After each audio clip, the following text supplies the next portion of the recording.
नमस्कार. श्री स्वामी समर्थ. गणेशोत्सव 2025 दिवस 9वा माझा बाप्पा माझ्या घरीमध्ये आपले स्वागत आहे. आज आपण बघूया गणपती बाप्पांचे काही गुपित. गणपती बाप्पा मोरया. मित्रांनो, गणेशोत्सव म्हटलं की आपल्याला आनंद, भक्ती आणि उत्साह या तिन्ही गोष्टी एकत्र अनुभवायला मिळतात. आपल्याला बाप्पांची पूजा, आरती, सजावट हे सगळं माहिती असतं, पण बाप्पांबद्दल अजून कितीतरी गोष्टी आहेत ज्या कदाचित आपल्याला माहीतही नसतील. आजच्या या व्हिडिओमध्ये आपण जाणून घेणार आहोत गणपती बाप्पांची काही वेगळीच रोचक आणि प्रेरणादायी माहिती.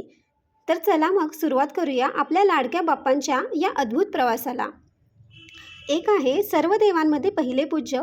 गणपती बाप्पांची पूजा सर्वात आधी केली जाते कारण ते विघ्नहर्ता म्हणजे अडथळे दूर करणारे मानले जातात. 2 आहे एकदंत. बाप्पांना एकदंत म्हणूनही ओळखले जाते कारण त्यांचा एकच सुळा आहे. कथा अशी आहे की त्यांनी महाभारत लिहिताना आपला एक दात तोडून लेखणीसारखा वापरला. 3 आहे मूषक वाहन. त्यांचे वाहन उंदीर आहे. याचा अर्थ असा आहे की अगदी लहान जीवसुद्धा किती महत्त्वाचा आहे. मोठ्यात मोठं काम लहानशा जीवाच्या सहाय्याने होतं. 4 आहे मोदक प्रिय. बाप्पांना मोदक खूप प्रिय आहे. मोदक हे ज्ञान व बुद्धीचे प्रतीक मानले जाते. 5 आहे 3.5 पिठळ पिठिका. महाराष्ट्रात गणपतीच्या 3.5 पिठळ पिठिका प्रसिद्ध आहे. त्यातील 1 आहे मोरेश्वर, 2 आहे सिद्धिविनायक आणि 3 आहे बल्लाळेश्वर. 6 अष्टविनायक यात्रा. पुणे जिल्ह्यातील 8 गणपतींची यात्रा केल्यावर ती पूर्ण मानली जाते. ह्या 8 ठिकाणांना अष्टविनायक असं म्हटलं जातं. 7 विदेशातील गणेश. भारताबरोबरच Nepal, Sri Lanka, Thailand, Japan, Indonesia अशा देशांमध्येही आपल्या गणपती बाप्पांची मंदिरे आहेत.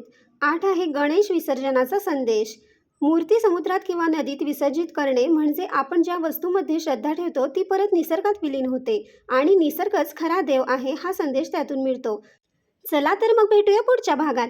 ज्यांनी याआधीचे माझे गणपती बाप्पाचे व्हिडिओ पाहिले नसतील त्यांनी नक्की बघा आणि तुम्हाला आवडले तर चॅनलला सबस्क्राईब करून बाप्पाच्या या प्रवासात आमच्यासोबत राहा. बाप्पा मोरया. थँक्यू.